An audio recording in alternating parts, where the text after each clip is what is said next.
Hello everyone, एक बार फिर से आप सभी का स्वागत है आपके अपने यूट्यूब चैनल पर। आज की इस वीडियो में यूपी पुलिस कांस्टेबल भर्ती परीक्षा 2024 के लिए हिंदी के महत्वपूर्ण प्रश्नों को देखेंगे। तो चलिए शुरू करते हैं। आज के क्लास का पहला प्रश्न है, कपड़ा का पर्याय बताइए। कपड़ा का पर्याय बताइए। ऑप्शन ए चलन, ऑप्शन बी वसन, ऑप्शन सी गगन, ऑप्शन डी जंगल। तो इसका जो आपका राइट आंसर हो जाएगा, आपका ऑप्शन बी वसन करेक्ट हो जाएगा। कपड़ा का पर्यायवाची शब्द वसन है। कपड़ा का अन्य पर्यायवाची शब्द की बात करें तो वस्त्र हो जाएगा, पट हो जाएगा, चिर हो जाएगा।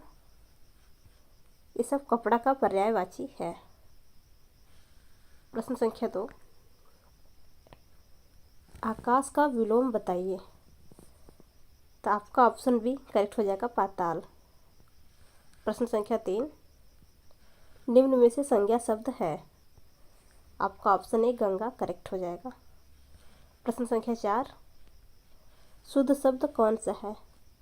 चिन्ह, बी कृपया, सी दवाइयाँ, डी निर्भर। इस प्रश्न का जो आपका करेक्ट ऑप्शन हो जाएगा, आपका ऑप्शन डी निर्भर करेक्ट हो जाएगा। प्रश्न संख्या 5, निम्नलिखित में से कर्ता वाला वाक्य छाटिए।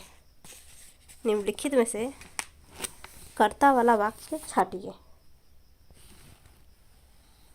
ऑप्शन ए मोहन को जाना है, ऑप्शन बी शीला को रोटी खिलाओ, ऑप्शन सी शाम को मत आना, ऑप्शन डी विभा को पुस्तक दे दो। इस प्रश्न का जो आपका राइट आंसर हो जाएगा, ऑप्शन ए मोहन को जाना है कर्ता कारक का वाक्य है। प्रश्न संख्या 6, निम्न में सर्वनाम शब्द है।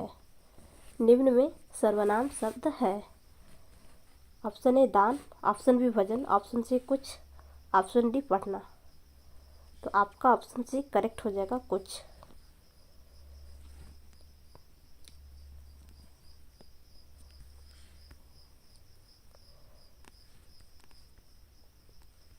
प्रश्न संख्या 7, आपका 7 से लेकर प्रश्न संख्या 10 तक दिए गए गद्यांश के आधार पर प्रश्न पूछे गए हैं। तो सर्वप्रथम हम गद्यांश को पढ़ लेते हैं, उसके बाद प्रश्नों को देखेंगे। प्राचीन काल में नारी का स्थान समाज में अग्रणी था। ऐसा कहा जाता था कि जहाँ नारी की पूजा होती है वहाँ देवताओं का निवास होता है। मध्य भारत के काल में नारी का पतन शुरू हुआ। मध्यकाल तक तो नारी दासी या गुलाम बन गई, चार दीवारी में कैद हो गई। किंतु 19वीं शताब्दी में राजा मोहन राय, स्वामी विवेकानंद, दयानंद सरस्वती आदि ने समाज सुधारकों ने नारी जगत की काया पलट दी। नारी उत्थान की ओर बढ़ती गई। आज आधुनिक नारी ने जमीन से लेकर आसमान में अपना कब्जा जमाया। नारी तू नारायणी उक्ति को सिद्ध कर दिया। वास्तव में देखा जाए तो नर और नारी एक रथ के दो पहिए हैं। रथ को सुयोग ढंग से चलाने के लिए दोनों में संतुलन होना चाहिए। शिक्षित नारी परिवार का उद्धारक है। प्रत्येक घर में नारी का सम्मान होना चाहिए। समाज में प्रचलित कुप्रथाओं से लड़ना अनिवार्य है। नारी ने अपना जो स्थान प्राप्त किया है उसे मजबूत बनाने के लिए नर और नारी दोनों को तत्पर रहना चाहिए। चलिए प्रश्नों को देखते हैं। प्रश्न संख्या 7, प्राचीन काल में नारी का स्थान क्या है। प्राचीन काल में नारी का स्थान क्या है। तो प्राचीन काल में नारी का स्थान अग्रणी था। ऑप्शन देखते हैं। आपका ऑप्शन बी करेक्ट हो जाएगा।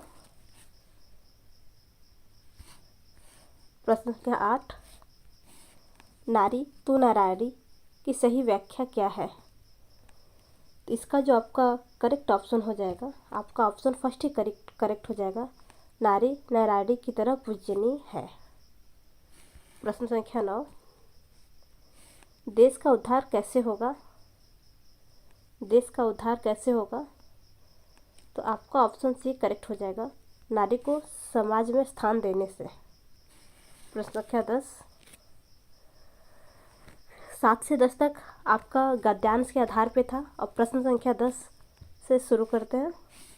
उपयुक्त गद्यांश का उचित शीर्षक होगा। उपयुक्त गद्यांश का उचित शीर्षक क्या होगा?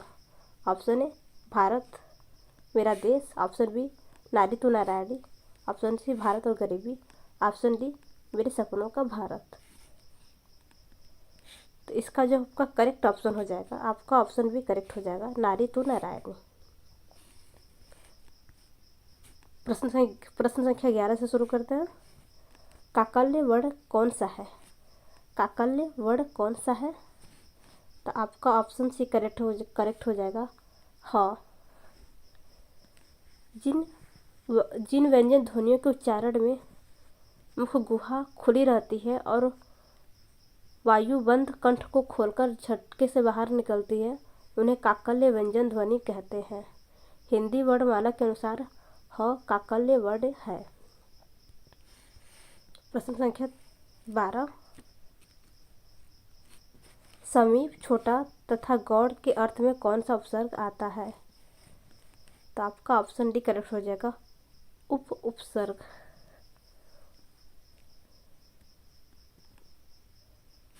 प्रश्न संख्या 13, अन्वेषण का शुद्ध संधि विच्छेद है। अन्वेषण का शुद्ध संधि विच्छेद है। तो आपका ऑप्शन डी अनु प्लस एषण। प्रश्न संख्या 14, मक्षिका किसका तत्सम शब्द है? तो आपका ऑप्शन बी मक्खी का। प्रश्न संख्या 15, निम्नलिखित में तत्भव शब्द का चयन कीजिए। ऑप्शन ए हस्त, ऑप्शन बी हस्ती, ऑप्शन सी हींग, ऑप्शन डी हीरक। तो आपका ऑप्शन सी करेक्ट हो जाएगा, हींग। प्रश्न संख्या 16, परा उपसर्ग का अर्थ है। परा उपसर्ग का अर्थ है। तो आपका ऑप्शन भी करेक्ट हो जाएगा, उल्टा।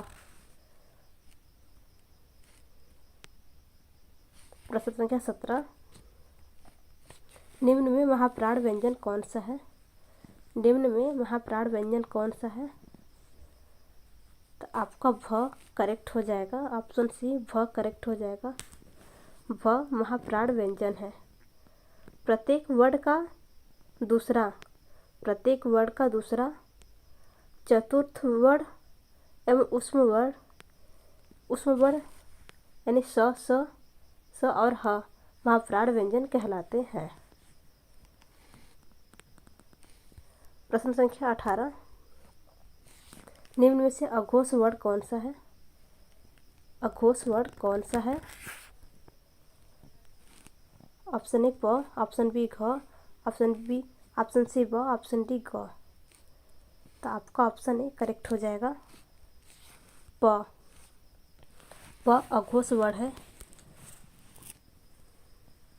प्रत्येक वर्ग का प्रथम, अघोष में प्रत्येक वर्ग का प्रथम व द्वितीय वर्ण एवं स अघोष वर्ण कहलाते हैं। प्रश्न संख्या 19, जेते तुम तारे तेते नभ में न तारे, इस पंक्ति में दिए गए विकल्पों में सही अलंकार का चयन कीजिए। तो इसका आपका ऑप्शन, इस प्रश्न का जो आपका ऑप्शन करेक्ट हो जाएगा, आपका ऑप्शन फर्स्ट करेक्ट हो जाएगा, उपमा अलंकार।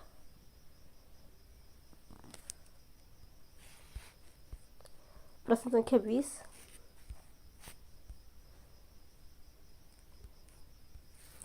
आमिष का विलोम है। आमिष का विलोम है। तो आमिष का विलोम आपका निरामिष हो जाएगा, आपका ऑप्शन सी। प्रश्न संख्या 21, उस विकल्प का चयन करें जो दिए गए मुहावरों का सही अर्थ माथे पर बल पड़ना।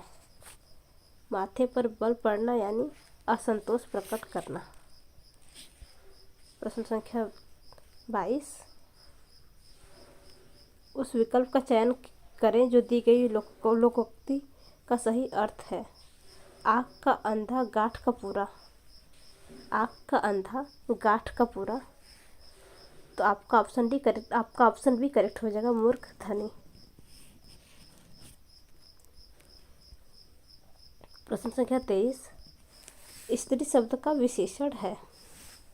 स्त्री शब्द का विशेषण है आपका ऑप्शन डी, स्त्रैण।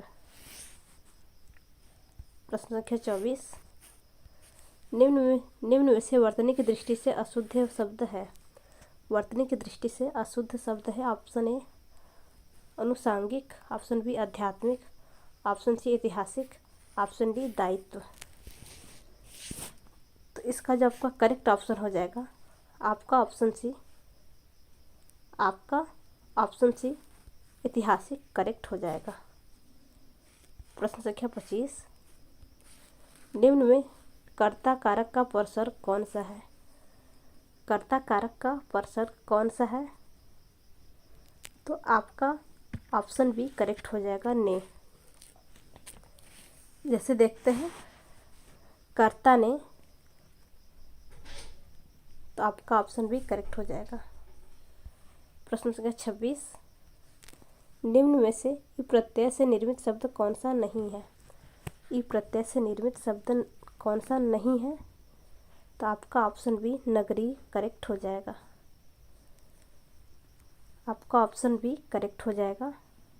नगरी शब्द ई प्रत्यय से निर्मित है।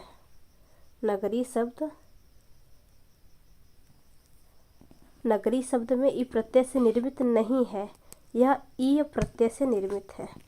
नगरी यह ई प्रत्यय से निर्मित है, यह ई प्रत्यय से निर्मित नहीं है। प्रश्न संख्या 27, नीचे मुहावरे के अर्थ दिए गए हैं, इसमें गलत अर्थ वाले मुहावरे का चयन करें। आगे नाथ न पीछे पगहा, वंदनहीन। 3 तेरा होना, संगठित होना नहीं। आपका ऑप्शन बी करेक्ट हो जाएगा। एक टकसाल के ढले सब एक जैसे, एक सही है। आँख के अंधे गांठ के पूरे, मूर्ख लेकिन धनवान। तो आपका ऑप्शन बी करेक्ट हो जाएगा। प्रश्न संख्या 28, निम्नलिखित शब्दों में तत्सम शब्द को पहचानिए। ऑप्शन ए कारण, ऑप्शन बी लोहा, ऑप्शन सी बंदर, ऑप्शन डी दूध। तो आपका इसमें जो करेक्ट ऑप्शन हो जाएगा आपका ऑप्शन फर्स्ट कारण करेक्ट हो जाएगा। प्रश्न संख्या 29, निम्नलिखित शब्दों में तद्भव शब्द को पहचानिए। तद्भव शब्द को पहचानिए। आपका ऑप्शन बी जामुन करेक्ट हो जाएगा। प्रश्न संख्या 30, किस स्वर के उच्चारण में दीर्घ स्वर से भी अधिक समय लगता है। ऑप्शन ए अनुस्वार, ऑप्शन बी अनुशासिक, ऑप्शन सी ह्रस्व, ऑप्शन डी प्लुत। तो आपका ऑप्शन डी करेक्ट हो जाएगा। आपका ऑप्शन डी प्लुत करेक्ट हो जाएगा। प्लुत स्वर के उच्चारण में दीर्घ स्वर से भी अधिक समय लगता है। प्रश्न संख्या 31, गंगा तट पर कुछ लोग भजन कर रहे थे, रेखांकित शब्द में कौन सा समास है। यानी गंगा तट। इसका जो आपका ऑप्शन करेक्ट हो जाएगा आपका ऑप्शन बी तत्पुरुष समास। गंगा तट यानी गंगा का तट, अतः गंगा तट में तत्पुरुष समास है। प्रश्न संख्या 32, निम्नलिखित में से कौन सा शब्द स्त्रीलिंग नहीं है। कौन सा शब्द स्त्रीलिंग नहीं है। तो आपका ऑप्शन डी दिन करेक्ट हो जाएगा। दिन शब्द स्त्रीलिंग नहीं है, जबकि सुबह, दोपहर, साँझ स्त्रीलिंग शब्द है। प्रश्न संख्या 33, राम सो रहा है, इस वाक्य में कौन सी क्रिया है। तो इसका जो आपका ऑप्शन करेक्ट हो जाएगा आपका ऑप्शन फर्स्ट करेक्ट हो जाएगा, अकर्मक क्रिया। प्रश्न संख्या 34, संख्य भाव मिश्रित अनुराग को कहा जाता है। ऑप्शन ए प्रणय, ऑप्शन बी श्रद्धा, ऑप्शन सी प्रेम, ऑप्शन डी सम्मान। तो इसका जो आपको करेक्ट ऑप्शन हो जाएगा, ऑप्शन फर्स्ट प्रणय करेक्ट हो जाएगा। संख भाव में मिश्रित अनुराग को प्रणय कहा जाता है। प्रश्न संख्या 35। पाप पातक किस शब्द के अनेकार्थी हैं? पाप पातक किस शब्द के अनेकार्थी हैं? ऑप्शन ए अग्रिम, ऑप्शन बी अध, ऑप्शन सी अघट, ऑप्शन डी अचर। इसका जो आपका करेक्ट ऑप्शन हो जाएगा, आपका ऑप्शन बी अध करेक्ट हो जाएगा। प्रश्न संख्या 36। आशीष राहुल राजा शुक्ल और वैभव अपने कार्य में संलग्न है। इस वाक्य में उचित विराम चिन्ह क्या है? इस वाक्य में उचित विराम चिन्ह क्या है? इसमें अल्प विराम का प्रयोग होगा, तो आपका ऑप्शन ए करेक्ट हो जाएगा। प्रश्न संख्या 37। नेकु कहीं बैननी अनेक कहीं नैननी सौ, रही सही सोऊ कहीं दिनों हिचकनी सौ, इन पंक्तियों में कौन सा रस है? तो इसका जो आपका ऑप्शन बी करेक्ट हो जाएगा, वियोग रस। तो फ्रेंड्स, अगर आपको आज की वीडियो अच्छी लगी हो तो वीडियो को लाइक तथा चैनल को सब्सक्राइब करना न भूलिएगा। धन्यवाद।